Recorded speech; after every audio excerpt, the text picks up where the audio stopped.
everybody. Welcome to Holistic Edu-Consult. This is a place where we'll talk holistic education.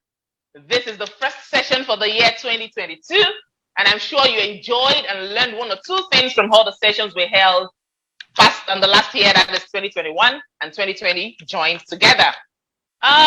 This year, we decided to focus on what is happening in our country, Nigeria, and the world at large, and that is bullying and bullies. Bullying is something that has been on. It's been around for a long time. Even some people are bullies and they do not know they are bullies. So we decided to bring this to our notice to show us what it means to be a bully and how to stop this bullying act, and at the same time, how to defend yourself against bullies. Yes, let me ask this. How did your Christmas go? And how did your New Year go? I'm sure you had as much as possible. You had so much fun. But work has started. So every chicken, every fun you had, I'm sure it's going to add more to how hard you're going to work before another fun comes in. All right. So this session, we have specialists in the house. We have therapists, family therapists. We have educationists. We have proprietors. We have directors of several organizations, and they are professionals in different fields. So permit me to introduce you to all of them by reading out their profile. I will be as brief as possible. Okay, the first person I'm going to read out our profile. Her name is Ifunanya Emedolu. She's a graduate of geological sciences from Nnamdi Azikiwe University. She bagged her international diploma in Montessori education from the prestigious Modern Montessori International in London. She has a postgraduate certification education, international and Masters of Science from University of Nottingham, though in view. She didn't put it here for me, but I'm going to put it there for her. She's the director of Rochester Schools, one of the biggest and the best schools in Satellite Town, Lagos State. That school is a place where I know excellence is in view. Once you get there, you know this place puts excellence in place. They want to be excellent at all times. So I say welcome to you, Mrs. Mary Colette Emedolu. You're welcome to Holistic Edu-Consult. Thank you, ma'am. All right. Thank you for honoring this invitation. And the next person I'm going to be introducing, she is Akonde Ololade Adetilewa. She is the COO of Edu-Consult Synergy. She's a family therapist. She's a John Maxwell certified coach. She has a first degree from Olabisi Onabanjo University. She's a graduate of mass communication. She's a creative madam. Yes, she's very creative. And she likes to build people up. I actually see her as an inspirer, a motivator, one who motivates you to become the best version of who you are. She has a family certification in several institutions, both home and abroad. And I would want you to meet her today because she's going to throw more light into the topic bullying and bullies. So welcome to Holistic Edu-Consult, ma'am. You're muted. Thank you so very much. I'm glad to be here. We are glad to have you here, ma'am. Thank you. Okay. My third guest is an education and child development consultant. She's an internationally certified parenting educator and coach with over 10 years experience in training and consulting for schools across Nigeria and 25 years experience in children and teens ministry. She's an HR specialist in recruitment, performance, and talent management. She's an alumni of great education institutions like University of Wales in the UK, University of Lagos here in Nigeria, Pan Atlantic University, as well as the Mount St. Vincent University in Canada. She's a business development consultant. She's licensed by SMEDAN, that is a small and medium enterprises development agency in Nigeria. She's a member of World Organization for Early Childhood Education, where she currently serves as the General Secretary. of the Lagos State chapter. She is an assistant pastor in the Redeemed Christian Church of God, and she is the provincial junior church coordinator for Youth Province 7 over there. Welcome here, Mrs. Funsho Chikezie. Thank you for joining us today. And I want to say, audience, I'm sure you're blessed and fortunate to be here today because I'm sure you're going to learn so much today. So straight to the business of today. Bullying and bullies. Bullying and bullies. So what is bullying? I think I would like to start with Ololade Akonde. Ma'am, what is bullying? If I'm to answer your question, what bullying is, I would just say bullying is the use of force, harmful teasing, coercion, or threat, abuse, aggressive domination with the intention of intimidating someone. And the behavior is often repeated and is habitual in whoever the bully is. Bullying is the use of force, hurtful teasing, coercion or threat, abuse, aggressive domination or intimidation from someone who perceives he has superior power over a weaker person. Wow. Because I was able to put down some things. You said the use of force, you mentioned coercion, you mentioned threats, you mentioned abuse, you mentioned aggressive domination, you mentioned intimidation. Wow. With the impression of suppressing a weaker person, a person perceived to be weaker. Okay, I think you used perceived to be weaker. Wow. Okay. I think with this definition, I have lots of questions. But before I do that, let me ask Madam Ife Francis, what is bullying to you? What does it mean to bully? Well, standing on all existing protocols. When I can say that bullying is any action that is intentionally done to harm, hurt, taunt, depress, suppress someone who is usually of a lower power, someone who is either younger or has less power than the bully. These ones are called, or they are referred to as victims to bully. Okay, from this definition now, I can see it's an action that is intentionally done to harm, hurt, taint, suppress someone who is usually perceived to be of a lower power. So, if I ask now who is a bully, won't I be asking the same question? Because a bully is anyone who performs this act of bullying, right? So how I would like to go straight to the possible causes of bullying, because I know that there is no action without an underlying cause. Something must have made a person act the way they do. And the truth is, some people even bully without knowing they are bullying. I heard a case of a child who says that is the norm in our house. The child is not seeing it as bullying, but the truth is what he has seen is bullying, but he does not see it as bullying because it is a norm in the environment where he lives. So what are the possible causes of bullying? What causes bullying? I don't know. Some people say it is spiritual. Some say it is physical. Some say it's emotional. I really want to know. And I'm sure my audience wants to know, what are the possible causes of bullying? So I would like Madam Ololade Akonde to answer that. Well, there are several causes that could, or several things that could cause bullying. And I have quite a number highlighted here in my notes. One of the causes of bullying is family background, where the things come from.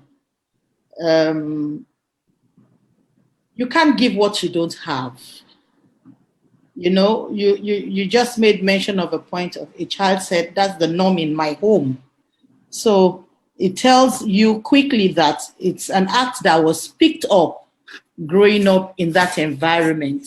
In other words, the environment from which he comes from, it's a norm to bully. In other words, they don't even know they are bullying because it's become a part of their family. So you see, you can't give what you don't have. And I like to reiterate here that hurting people hurt others. Because that person is hurting, it doesn't see anything wrong with hurting somebody else, because that's what he knows or she knows how to do. So it has to do with bullies have also been bullied. Because if you have not been bullied, if you have not experienced bullying, there's no way you can give it out. You can only give what you have. So you see, the family environment where we come from could be a cause of bullying. Another thing that could cause bullying is, that could be a cause of bullying, is low self-esteem. When you perceive somebody else is better than you are, or you perceive somebody is doing better than you are, or has something more than you have, and you think you have a physical power or you have the emotional power to put such person under control, then you begin to bully such a person in order to make them feel lesser than you and give you a kind of sense of, at least I'm better than you. I can do something better than you. So that's another cause of bully. Another cause of bully is the person seeking attention, wanting to be noticed, wanting to be heard, wanting to be seen, to be a cause of bullying. And it goes to where the child doesn't have friends and needs to just be seen, needs to be heard, needs to be seen or heard that I'm here, I'm doing something. So that could also be a cause of bullying. Okay. I have gotten three possible causes of bullying. The first one she mentioned is family background. That's what you don't have, you can give. So for a child to bully, the child has been bullied. I think that was what you said. That for a child to bully, he or she must have been bullied. Okay. Another one she mentioned, low self-esteem. But I have a question there before I go to Mrs. Francis Ifunaya. I have a question with a child being bullied to become a bully. If a child has been bullied, the child knew how it felt to be bullied. So why do you think the child still wants to pass the same thing? Because I know being bullied is not palatable. So why would a child want to pass what is not palatable to another person? You know, there's something we have in this side of our world. The adult is always right. Our culture, our custom does not allow a younger person to accost an older person. So it's perceived that whatever the older person does is right. Whatever the older person does is ultimately for your good, you know? So when we do harsh parenting, when we yell at our children, when we tease our children, you know, some part of the custom where we come from, we grew up with things that we thought was normal. I'll give you an instance. And your mom comes back from an outing and you're home. And then you say, Mommy, have you come? She said, no, I've not come. I'm on my way. You know, many of us grew up in a place like that. You know, no, I've not come. I'm on my way. But I don't think there was anything wrong with, Mommy, have you come? It's perceived that you can see I'm here. Why are you asking me, have I come? But excuse me, you didn't need to go that extent to say, no, I've not come. I'm on my way. For me, that is bullying. Because next time is either the child keeps quiet and not ask you and just continues. But you see, the child cannot tell you, Mommy, what have I done wrong? That was the environment we grew up. But you know, the generations we have of our children now will question your answer and say, but Mommy, why did you answer me like that? Why? Because there is a paradigm shift. We are having better understanding. So you see, even when they feel hot, because it's coming from someone who is loved, they are assuming is to make me better or to make me stronger. So they might necessarily not see it at that time as bullying. Why? Because they can't express how they feel, so they bottle it up. And it makes us dysfunctional. Unfortunately, we all don't want to accept that there are so many dysfunctional children, dysfunctional adults, dysfunctional parents around. Wow, so true. Because I know that there are times you say, Mommy, or why are we only using Mommy? Let me use Daddy as well. There are times they say, Daddy, should I wash this plate? You say, you hear, no, don't wash it. Break it. And the child begins to wonder, did I do something wrong? What have I said something wrong? Did I ask the wrong question? What did I do wrong? And one thing I know my children will ask is, why? Mommy, what is wrong with you? They don't even ask me, did I do something wrong? They will ask me, Mommy, what is wrong with you? Why are you upset? But those days, we couldn't ask our parents when they tell you. And the truth is, unintentionally, these things have been passed to us. And one way or the other, we tend to do these things without even knowing we are doing them, just from what you have said. We do them without knowing we are doing them. And when we do these things, what should we now do? For example, I'm directing this question to Madam Funsho Chikize now. For example, you are a mother, or let me not say mother now, you are a teacher, and you're teaching a child, you're teaching in the classroom, and a child just questioned you that, Ma'am, you said this is not this, but from what I have seen before, it is like this. I think you're wrong. And you say, no, I'm not wrong. I am just trying to give you another perspective. And the child is trying to tell you, the child is insisting that you are wrong, ma. I think this is the way you should do it. And you said, come on, keep quiet. ITK. What do you know? How old are you? What do you think you know more than me? What should that teacher do at that point in time? Probably the teacher eventually realized that, oh, I think I have gone overboard, because the truth is that is a challenge to her, to him or her, from a student, from a pupil. Let me not even use student, let me use pupil. Because the pupils are the ones that have the audacity to question you at any point in time. They are not scared of you. So what should that teacher do at that point in time? Realizing that I have done something I shouldn't do. So should she apologize to the child? Should she find a way to make sure she corrects what she has done? Because the truth is that child will see it as a norm and begin to shut every other person up if he or she feels that is the right thing. So what should that teacher do at that point in time? All right, Over so to you, ma. I hope you can hear me. Yes, we can hear you. Great. First of all, the teacher said too much. One of the things that, so if that scenario teacher you just painted actually, which is possible, especially in Nigeria, you know, that teacher said too much. It was just last week, I think we're in a training session in a junior church, and one of the catchphrases was the phrase or the sentence, a talkative teacher is really a good teacher, generally. And so, ITK, what do you know, and all that, I would say that teacher is also not a professional teacher. There are some things that professional teachers should not even say. There's a way of speaking as a teacher. that sounds like the teacher of my time or your time, or maybe Mrs. Akonde or Mrs. Medolu's time, but not the teacher of today. The teacher of today needs to know that it's possible that you are wrong. You are not you are not you are not a know-all as a teacher. You are a leading learner. So it's possible, especially with children of today, especially in our own time, the knowledge was, knowledge resided in textbooks.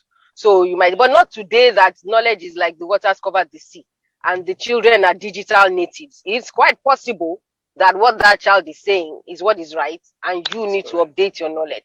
So I think first off, a teacher should be humble in realizing and not taking up that, and this is what we say in training. A teacher should not take up that facade of I'm the know-it-all in this class. It should be a learning community, So if a child says, "Ma, this information you are saying is not right," you should listen first of all, and then no matter how sure you are, you don't even enter into a power struggle with a child. One of the things we say in behavior management is that if by the time you get into a situation where you are saying something, the child is repeating you are saying, you be the adult and keep quiet. It seems like you are conceding, but what you are doing is that you are being the mature person. You keep quiet. What you will, if the child is saying what you are saying, then it becomes like table tennis. Then you have brought yourself down to the level of the child. So you keep quiet, and then you might say, "Oh, is that right? All right, I'll go and take a look. I'll cross check. I'll find out. I'm pretty sure that this is what the information is. But if you are saying that what you are saying, all right, no problem. I'll find out, and I might even tell the whole class as well that can everybody just check this out between now and the next class. I think that would be the honorable thing for any teacher to do instead of getting into all that scenario that you just described. Thank you very much. Before I ask the next question, you said a talkative teacher is what? Is rarely a good teacher. Is rarely a good teacher. Okay, you mentioned that during our own times that should be the teacher, but today we don't have such teachers. But well, hopefully. I would like to. Hopefully. I will. Okay. Hopefully, all right. It's better you use the hopefully because I know I have seen a lot in this time, and that was what even bettered holistic Edu-Consult, because I feel teachers need to get re-educated. Understanding that we are the leading learners, just like you said, we are leading, but that doesn't mean we know it all. We are still learning as well. So, during that question, I said the teacher has made a mess already. So, is it appropriate for that teacher to apologize to that child for saying too much, just like you said? Definitely, all adults should learn that it's okay. Again, in our parents' time, never, even when it's obvious, it's clear to your dad or mom that they were the ones that were wrong and you're right. Lie. Permit you to say lie, they will never tell you they are sorry. But we've seen that doesn't help your relationship with the child. If you are sorry, it's also an opportunity to model, being a gracious, quote unquote, loser. If you are sorry, if you are wrong, say you are wrong and you are sorry. And that's and children always accept apology, which is the good part. So I think the teacher should apologize. Like that, you seem to be training them to understand that it is okay to say you're sorry when you're wrong. We are modeling them. That's a good one. Thank you, ma'am. Okay. I'd like to say something about Mrs. Funsha Chikize said about our parents. I don't want to accept the fact that they don't say sorry. Maybe they didn't verbalize the sorry. They act it. They don't often verbalize the sorry, but they act it. They act nicely. They tend to concede on some things for you. When they notice they have wronged you, they are a bit much more nicer. They concede ground. They try to pet here and there, but they don't verbalize the sorry. So I think it's about the verbalizing, acknowledging the fact that, taking acknowledgement that, okay, I missed it here. I'm sorry. Yeah. There's nothing wrong with verbalizing sorry. He only makes you better. you earn more respect, and it makes the other person feel much, much better. I'm smiling because of what I want to say. You know, you said it's not as if they didn't say sorry. They just didn't verbalize. It's still the same thing. They didn't say sorry. Yeah. They were showing sorry. They might showed mean sorry. but they didn't say sorry. Yeah, They didn't say sorry. And it's important to the child, especially a child like Mrs. Odiaka. You see how she's talking. Like, if you like, act it from today to tomorrow. A child, that you have to say. Some other children will get it. That's okay. At least I get it. But some children, like Mrs. Odiaka, is obviously depicting that it's not by acting. Exactly. They have to say the sorry. no acting. Exactly. My 2-year-old will tell you, Mommy, say you're sorry. Can Exactly. you imagine? Tell you, Mommy, say you're sorry. Can you imagine? And Exactly. another angle to that, if we adults realize the fact that we are actually models to these children, saying I'm sorry to that child will make that child to know and understand that, oh, whenever you're wrong, you should apologize. And we are building, just as Mr. Konde said, that the truth is that this bullying starts from the home. It starts from home. Because as a Montessorian, we also know that environment is everything to a child.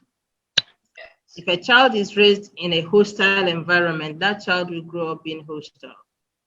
If a child is raised in a loving environment, that child will grow up being a loving and kind child. So, and the environment is not just the building or the kitchen or what you keep in the house.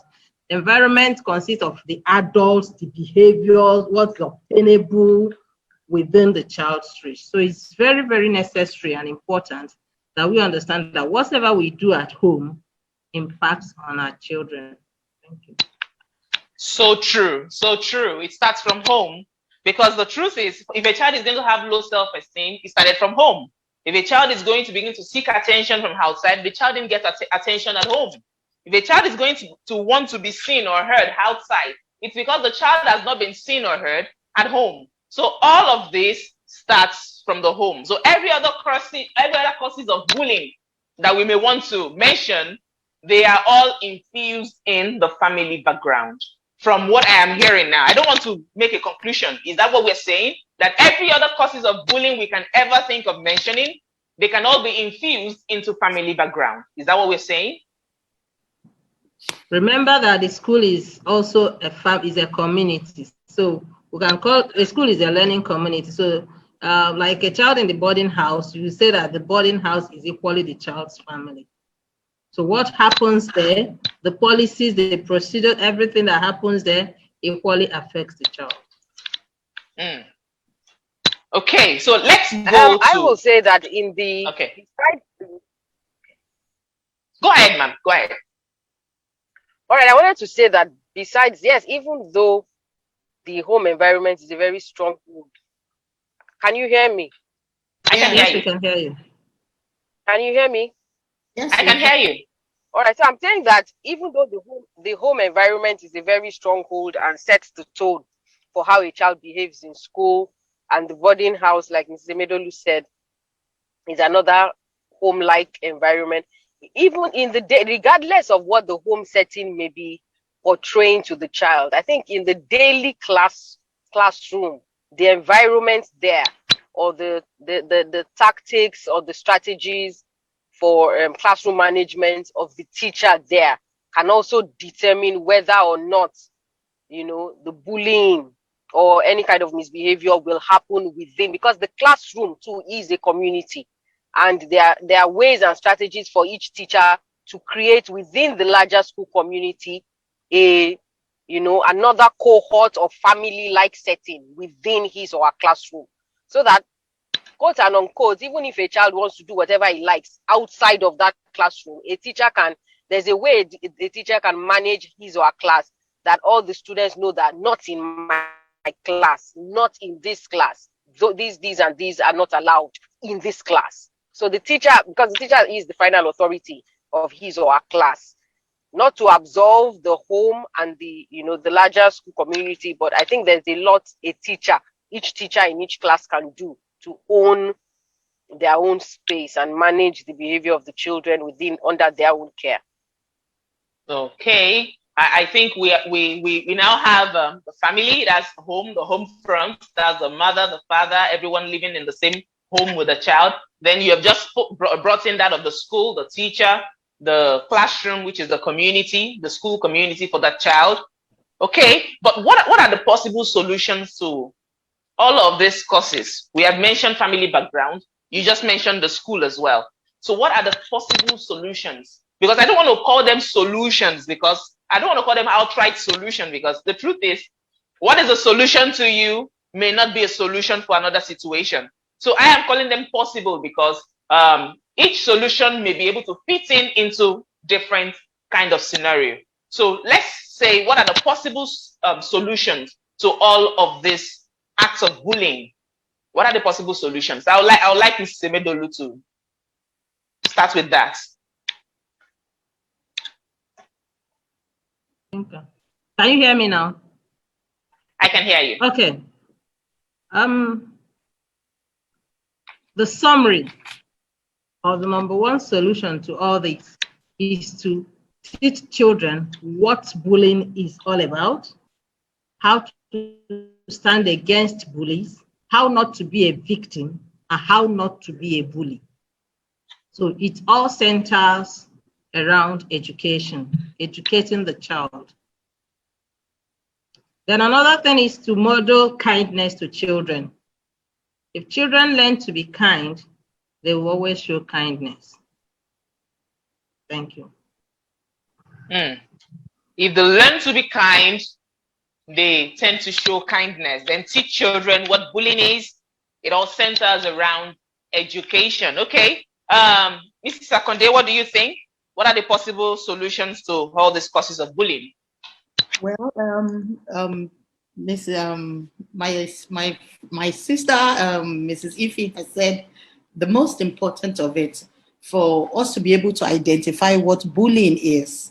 Because when we're able to identify what bullying is, then we can find ourselves whether we are in or the receiving. We're in the giving or the receiving. Giving as in, if you are the bully, if you can identify what bullying is, then you know if you are bullying or you know if you are being bullied. Then, like she said, you must be able to know what to do. Another thing we must do to that could be a solution is to have rules and consequences. I saw a short clip of a video, sometimes on the social media space, of a father taking his child to school, and I think he got a report that she had been a bully in school. So he made her take a long walk to school. I think like a 4-mile or a 5-mile or so, and she had to walk to school, and he drove behind her.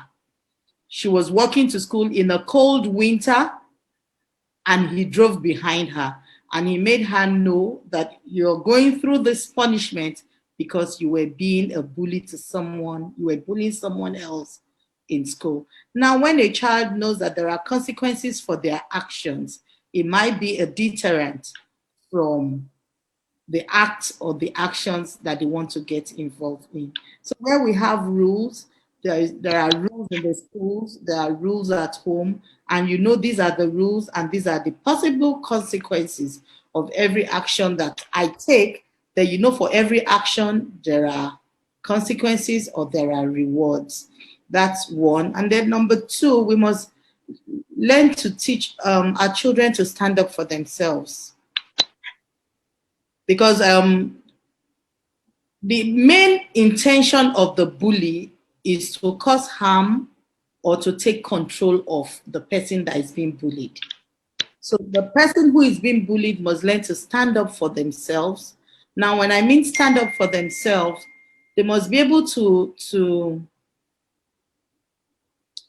create a tactics that will give them their peace of mind. I'll share a practical incident that happened just this last week with my son. And he is in the boarding house newly in the GS1, and he got into the class and is in the in the way their class is positioned, I think is in the gold class, which is the second high class. The highest class is diamond, is in gold. Now, after the first term exam, he dropped in his grade and he was moved to Jasper class. Now, Jasper class is the fourth class. Now, I just went to check him last weekend, and as I was bidding him farewell, he started crying, which is very unlike him. So I said, what's wrong? He says he misses home. I said, we miss you too, but you have to be in school. And then he said some young chap, his classmates or his hallmates, they're not in the same class, were teasing him and calling him names, that he has dropped from gold class and he has dropped to Jasper class. So I told him, I said, number one, you must learn to take control of your emotions. You must learn to own up to what you believe in. You can't control what somebody else says to you, but you can control your response to them. I said you must build your resilience to not let what they say hurt you. And how do you do that? You make light of what they have said. That's one. I said, number two, if you feel pained that they are telling you you've dropped from your gold class to Jasper, then let that propel you to move back to your gold class. Now turn their teasing to something that will propel you to push you back to where you truly belong. Then I said, number three, I said, what class are these other people? He said they are in, is it Onyx? So I said, where is Onyx? He said, it's like 3 classes below Jasper. I said, okay. I said, when next they tell you you have dropped to Jasper, tell them Jasper is way above Onyx and move on. Then I got to the G&C counselor, their guidance and counseling teacher, and I made a report. And I said, these and these and these are what is happening.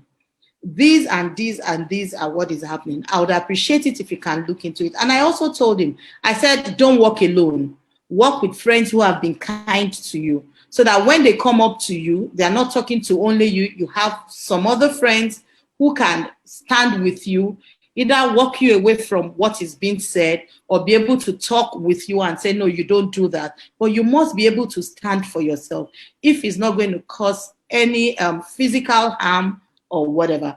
Because we can't control the fact that bullies will always exist. But we must be able to build our children's resilience. We must be able to build their esteem for them to be able to stand up for what is right. And like I told him, I said, no matter how hurtful they say hurting things to you, say kind words back to them and walk away from there. So for me, we must be able to help our children build their resilience and build their esteem. And then the school or the home should have rules and consequences for everyone's action. Thank you. I think you're shaking the table, and I think some Nigerian parents left the chat room because what you just said, I'm sure that is not how a typical Nigerian parent would see it. I wouldn't have done that with my older children. I had older children who were in school. I told them, if anybody shouts at you, you shout back at them. If they slap you, you slap them back. So why did you tell me a different thing? Yes, because there is what we call awareness. Like I tell my children, my older children, I have 2 categories. I have some who are in the university, and then I have the last one who is 10 years younger than the next person is after. And my older children are upset sometimes when he does something and I sit down, we have a conversation, and they're like, Mom, no, this has been unfair. This was not what you did to us. You did like this. And I tell them, I'm sorry. I acted based on the information that was available to me when I was parenting you. Now I have more and better information. I'm evolving. We're growing.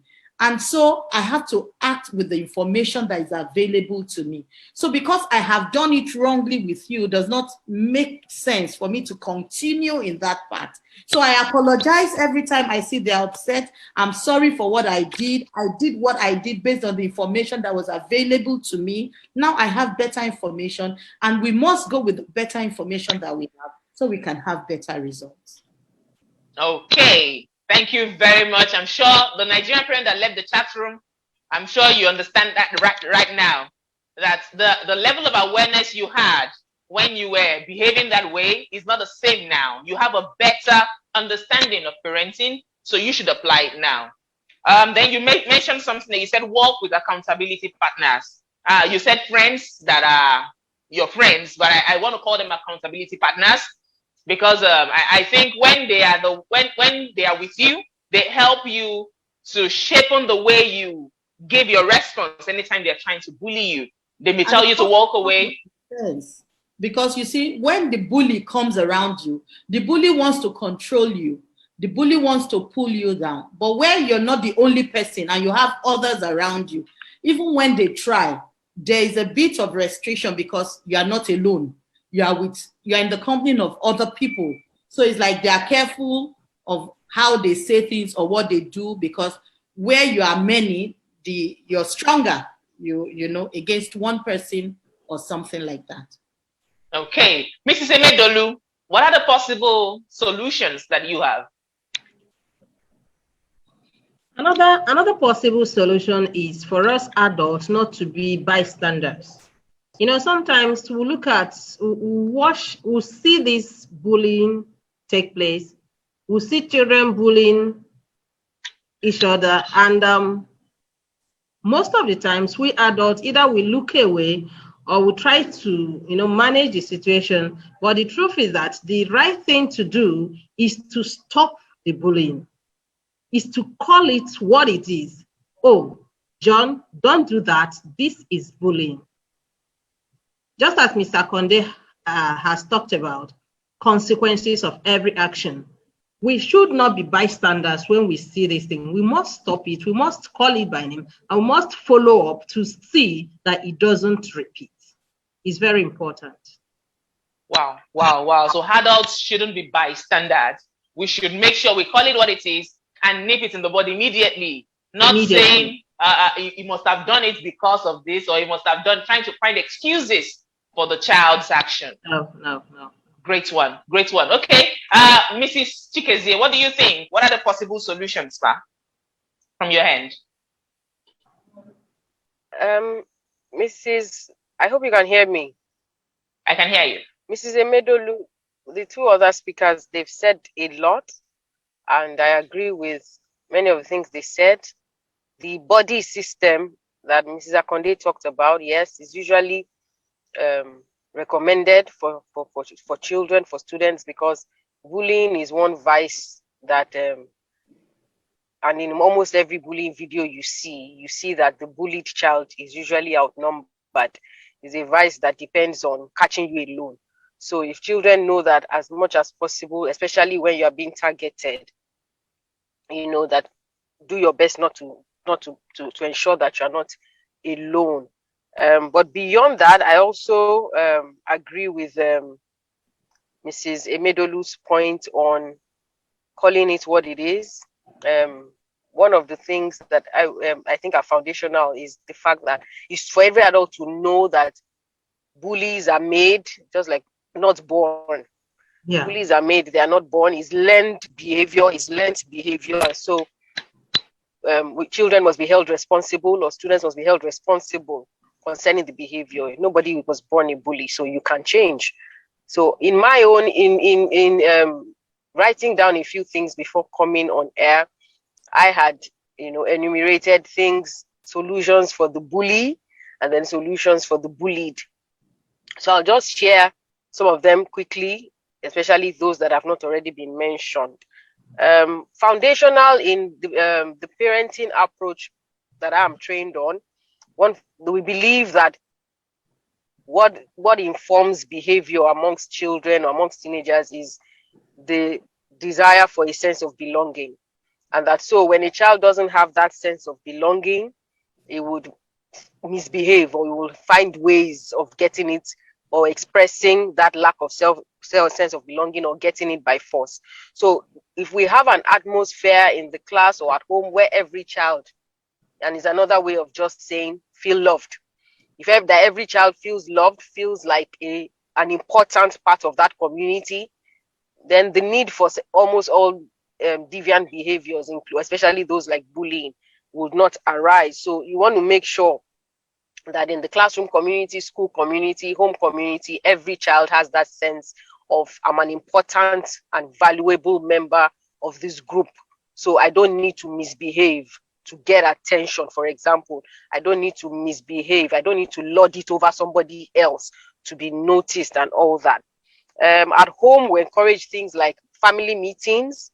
That's a whole, the specifics of how that happens. It's not like the African family meeting. No. Family meetings, just a democratic setting where children are able to air their views, and they learn certain skills or how to relate with people. Family meetings, the alternative in the school setting is what we call classroom meetings. There are particular ways of going about them, but let me just drop that there. Then parents also need to monitor children's media use, especially TV viewing. If all your child watches are violent cartoons and violent movies where they are killing, beating, shedding blood, using swear words and all that, then what would you expect? The child will do what he's saying, will experiment. So parents need to monitor their children's media use, particularly TV and movies, TV shows and movies that they watch. We've already said earlier, everyone has said, I think Mr. Konde said it, and Mrs. Imedolu said it as well, that you as the parents, make sure that you are modeling how to behave and how to treat people, because the children are watching you. So if you are the person that is always shouting at people, that's emotional abuse. You are bullying people with your mouth, with your words, or you are the kind of person that if they say one, you have given them one, you have hit them, they say, before they finish the sentence, then you are telling them that that's the way to respond to people. That's the way to treat people. So make sure you are not being physically or emotionally abusive. Avoid favoritism. The bully at the end of the day, foundationally, is just needs love, needs to find acceptance, needs to know that, he or she also, is loved. So an atmosphere of favoritism is another thing that bullies. So try to stay clear of that, whether as a parent, and love all the children equally. For both the bully and the bullied, I know that many schools do self-defense programs.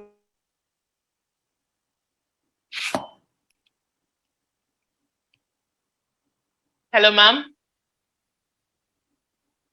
Oh, okay.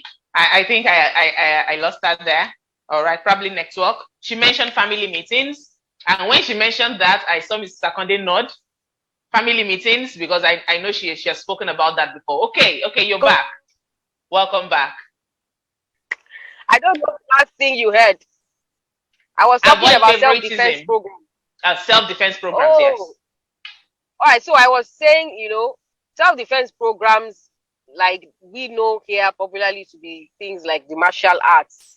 Although I know that some Christian parents, like my mom, didn't subscribe to it because she said there's some meditation part or whatever. But besides those, the one thing about those self-defense programs are for the bully, they actually teach self-discipline. Those self-defense programs teach self-discipline, self-control, and all that, and manage anger management and all as part of the program. And then for the bullied, you have something to work with if necessary. So self-defense programs may help as well. Then for the bullied child in particular, all children need to know that they shouldn't enter into any code of silence or secrecy with any bully. And as parents and as teachers, encourage children. You have to keep, sounding it, telling children that to speak up. I think Ms. Akonde said this earlier as well. Encourage children to talk to an adult, even where the bully is threatening whatever. We need to let it enter into the children's mind, to be ingrained that speak to somebody. God forbid, some children have lost their lives, whether in the immediate or through following the actions of a bully. So encourage children to tell an adult. And then what else is there to say? There are things you can suggest to the child too. Mr. Conde said some of them: walking away, things that the child, tips to give a child, using humor, laughing not it off. I think she also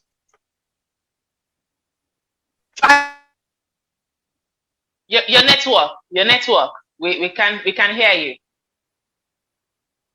We can't hear you. Okay, pending the time we get her back, I think from everything we have mentioned now, we have mentioned the solutions, and at the same time, we have mentioned how to handle bullying and bullies. But we have just about 6 minutes to go. But I would like us to, because I actually intentionally picked our guests for this week. Mrs. Akonde is a family therapist. Mrs. Emedolu is a proprietor, and Mrs. Funcha Chikezie is an HR personnel. So what I'm trying to say is, I would want each and every one of you to give us solutions or how to handle bullies. Mr. Akonde will talk about how to handle bullies at home. I know fathers, mothers, some are bullies. So how to handle bullies at home. Then Mrs. Emedolu will talk about how to handle bullies in school amongst the teachers and the students. Then Mrs. Chikezie will talk about how to handle bullies in the workspace. So we have just 1 minute, 30 seconds each. Okay, Mr. Akonde, let me have you first. Okay, handling bullies at home. As parents, we must be very sensitive, intentional with our parenting skills, because there are little habits that children pick.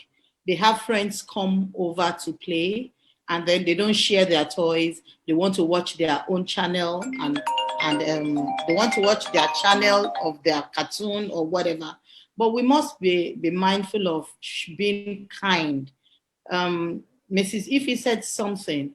He said, if you show kindness to a child or you love a child, the child will learn to give kindness or give love to others. But I also want us to understand that a child's expectations, a child's thoughts, a child's feeling about himself or herself and others are expressed through their behaviors.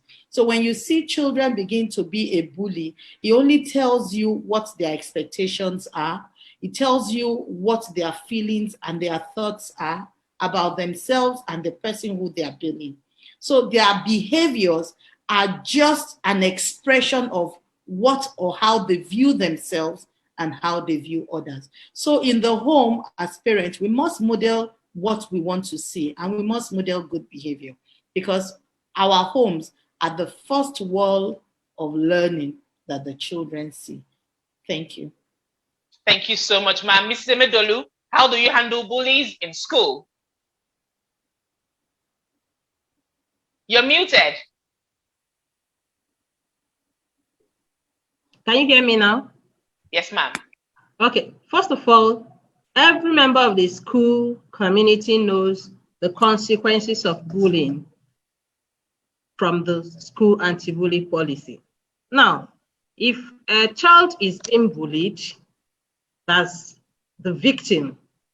The victim needs more of counseling and encouragement. Then the bully needs more of discipline. By the time you name the behavior, stop the behavior, let that child face the consequences of his or her behavior. Take it to the appropriate school authority for documentation purpose. Very important, very, very important, because we need to document most of the things that happen in our schools. Remind the children, constantly remind the children of their expectations of the allowable and non-allowable behaviors in school. Let them know their boundaries. Let them know what they will face if they are caught doing certain things. Thank you. Thank you so much, ma'am. Thank you, ma'am. Okay, so Mrs. Chikezie, in the workspace, How do you handle bullies in 1 minute, 30 seconds? All right, so the bully in the workspace is either a colleague, I'm assuming, at the same level as you, or a senior colleague. Either way, I will say the person being bullied in workspace should summon courage and approach that colleague, even if it's a senior colleague, to seek a meeting with the colleague and respectfully express your displeasure at the way the person is treating you, in clear terms. You are both adults. Then if the bullying continues, I want to believe that then somebody senior to both of you needs to be informed, or if it's a proper structured organization, that's where you want HR to come in. Then you make a formal complaint to the human resources department or the head of human resources or human resources officer. Bullying should not have any place in any workplace amongst adults. Thank you. Thank you so much, Maz. Thank you very much. This is a session that I wanted to take 40 minutes, but as it is, we've taken 50 minutes already, 10 minutes extra. Thank you so much, Mrs. Akode. Thank you, Mrs. Emedolu. Thank you, Mrs. Chikezie, for gracing this invitation. I am so glad, and I'm sure our audience, I'm sure we are very thankful for thank you for having us as well. Being schooled today, because we were really schooled. Thank you so much. Well, it's good to be here. Thank you. Thank you very much. Thank you. Thank you, Maz. All right, people, this is the end of the session today. I'm sure you picked 1 or 2 things that you can learn from. If you didn't pick anything, then I think I have to invite you over to give us little of the well of the knowledge you have with you. But I'm sure you picked something. I'm just being playful. I'm sure you picked something. Everything you picked, please put to use. Remember, I said here, to learn is to grow, and growth is inevitable. But I changed it later on that to learn is to grow. But that is the learning that you put to use, not just the knowledge now. The wisdom must come to play. You must be able to apply everything you learn. When you apply it, then you begin to grow. So make sure you apply everything you learn. Don't just push it aside. As a father, as a mother, as a teacher, as a parent, as a student, as a person, as an individual, make sure you put all you have learned today to practice. All right, if you have not subscribed to our Facebook channel, our Instagram page, our YouTube channel, you can do so. Just type in Holistic Edu-Consult and you see us there.